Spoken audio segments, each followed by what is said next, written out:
Hello everyone, welcome back to this channel. Video के इस series में मैं अपने वीकली पीएनएल के बारे में आप लोगों से डिस्कशन करता हूँ। राइट, मैंने जो भी ट्रेड लिया, जिस लॉजिक पे लिया, उनका क्या पीएनएल रहा, ये सारी बातें मैं आपके साथ इस वीडियो के एंड तक में शेयर करूंगा। ऑल राइट, तो जैसे कि आप यहाँ पर देख सकते हो कि जो मेरा टोटल पीएनएल है वो 36,900 अभी लॉस में है, जिसमें से मैंने बुक किया है केवल 5,000। बाकी ये वाला जो चीज़ है ये मेरा रनिंग पीएनएल है। अच्छा, इसके पीछे भी एक कहानी है। यहाँ पर थोड़ा सा इशू है जो मुझे इन्फोसिस के स्टॉक में देखने को मिला, क्योंकि अगर आप इन्फोसिस का स्टॉक देखोगे जहाँ पर मैंने अपनी एक बियरिश पोजीशन बनाई हुई है, तो ये वाला जो चीज है ना यार, इसमें वॉल्यूम नहीं आ रहा है, जिसकी वजह से ना इस ये ट्रेड नहीं हो पा रहा है। ये वाला स्ट्राइक प्राइस क्यों नहीं ट्रेड हो पा रहा है? क्योंकि इन्फोसिस जो है ये आप अगर देखोगे तो मैंने बाई किया हुआ है 1210 का पी मैंने बाय किया हुआ है, जबकि इन्फोसिस अभी चल रहा है 1116 पर। राइट, तो ये बहुत ज़्यादा डिफरेंस है। यहाँ पर कोई ट्रेड नहीं कर रहा है क्योंकि प्राइस बहुत ज़्यादा नीचे आ चुका है। हालांकि जो इसमें मुझे मैक्सिमम लॉस होना है वो 4,000 है, लेकिन अगर अभी आप देखोगे तो जो इसमें मेरा मैक्सिमम लॉस दिख रहा है वो 28,000 का है। राइट, तो जब ये वाली चीज़ें एक्सपायर होगी, जब ये वाली कॉन्ट्रैक्ट एक्सपायर होगा, तो ये चीज़ भी सेटल हो जाएगी और आई होप इसमें मेरा मैक्सिमम प्रॉफिट जो है वो 11,900 रुपये का ये मुझे पूरा प्रॉफिट में दिखेगा। चलो हम अपने सबसे फर्स्ट पोजीशन की बात करते हैं जो कि मैंने एम्फेसिस में बनाया है। देखो, अगर आप एम्फेसिस का चार्ट देखोगे ना, ये मैंने डेली टाइम फ्रेम सेलेक्ट किया है। तो जो मैंने यहाँ पर बियरिश पोजीशन बनाया है, इसमें आप इसमें देख सकते हो कि मैंने एट द मनी पुट को बाई किया है और उसके एकदम नीचे पुट को मैंने सेल किया हुआ है। तो देखो, मुझे इसमें क्या लग रहा था कि ये ऊपर से ना यहाँ पे रेजिस्टेंस जोन है। ठीक है, ये वाला एरिया कौन सा है? सप्लाई वाला एरिया है। ठीक है, और अगर आपको कैंडल स्टिक आती है ना, आप इस कैंडल को भी पहचान सकते हो। ये क्या है? Hanging man. ठीक, हैंगिंग मैन आपका एक अप ट्रेंड में बनता है, तो ये अप ट्रेंड में बना हुआ है और ये एक ट्रेंड रिवर्सल या फिर एक बियरिश साइन होता है। ठीक है।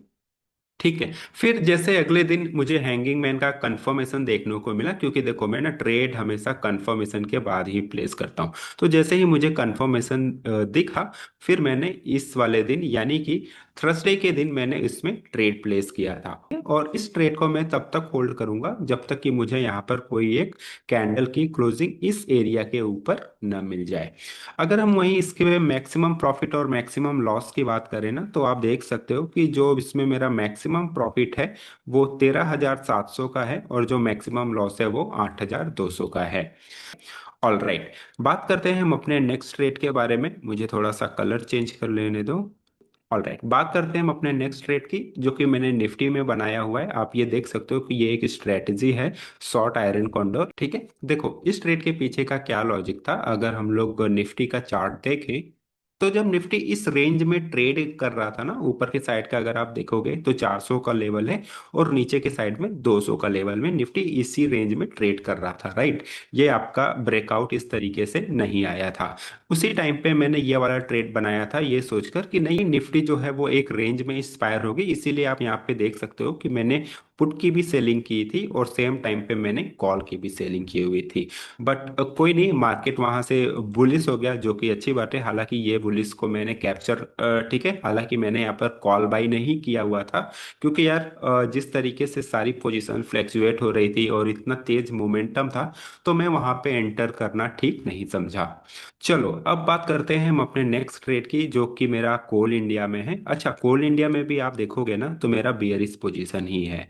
राइट, अब इस ट्रेड को हम समझते हैं। ठीक है, अगर आप कोल इंडिया का चार्ट देखोगे ना, तो देखो मैंने ना इस वाले कैंडल को देख के ट्रेड प्लेस किया था। राइट, यानी कि अगर आप इस कैंडल के बारे में जानते हो, ये कौन सा है? ये बियरिश एंगल्फिंग कैंडल है। ठीक है, देखो अगर आपको कैंडल स्टिक के बारे में नहीं पता है तो यार चीजें दिक्कत है, फिर आप ट्रेड नहीं ढूंढ पाओगे। और ये एक अप ट्रेंड में बना हुआ है जहां से हमें एक ये रिवर्सल का सिग्नल देता है।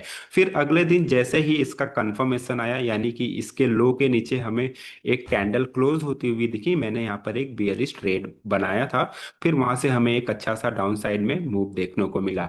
तो इसमें जो मेरा मैक्सिमम प्रॉफिट चल रहा था अभी तक, वो करीब 6,000 तक का था, लेकिन मैं इसे बुक नहीं किया क्योंकि मुझे पता है यार कि अगर निफ्टी ऊपर जाएगी तो ये कोल इंडिया या तो इस तरीके से कंसोलिडेट करेगा या तो फिर ये बियरिश हो जाएगा।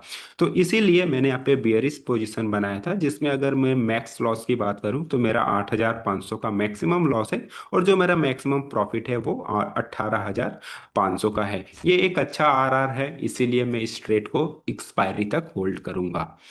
ठीक है।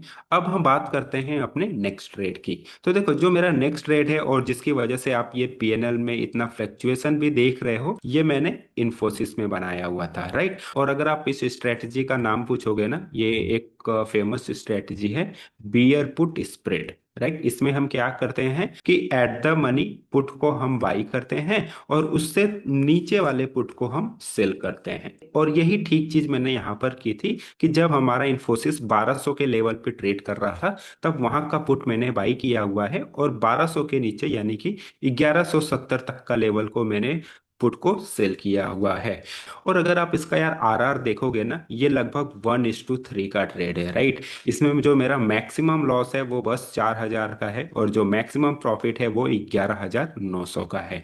ठीक है। और अगर हम ब्रेक इवन की बात करें, तो ब्रेक इवन भी कहाँ पर है, 1200 पर है। चलो अब हम इस पोजीशन को ना चार्ट पे समझते हैं। देखो, अगर आप इन्फोसिस का चार्ट देखोगे ना, आपको एक क्लियरली पैटर्न समझ आएगा कि नहीं, पहले ये 2-3 दिन बुलिश था, उसके बाद हमें कंसोलिडेशन फेज देखने को मिला, कंसोलिडेशन के बाद फिर से ये रैली देखने को मिली। लेकिन जब इस तरीके का यहाँ पर कैंडल बना ऊपर के लेवल से, ठीक है, और अगले ही कैंडल में इसका कंफर्मेशन भी आया, फिर मैं अपना ट्रेड कुछ इसी वाले कैंडल पर मैंने प्लान किया था क्लोजिंग के टाइम पे। ठीक है, क्योंकि अक्सर ट्रेड में क्लोजिंग के टाइम पर ही प्लेस करता हूं, क्योंकि उसी टाइम हमें कंफर्मेशन भी मिलता है।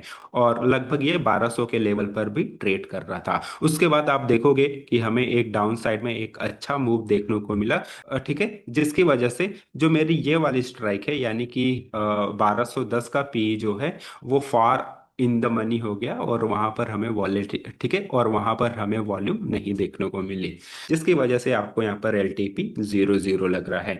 क्योंकि यार यहाँ पर अगर आप बिड और आस्क में डिफरेंस देखोगे ना, तो यहाँ पर बायर खड़े हैं 85 पे, जबकि आपके जो सेलर हैं वो 97 के लेवल पर खड़े हैं।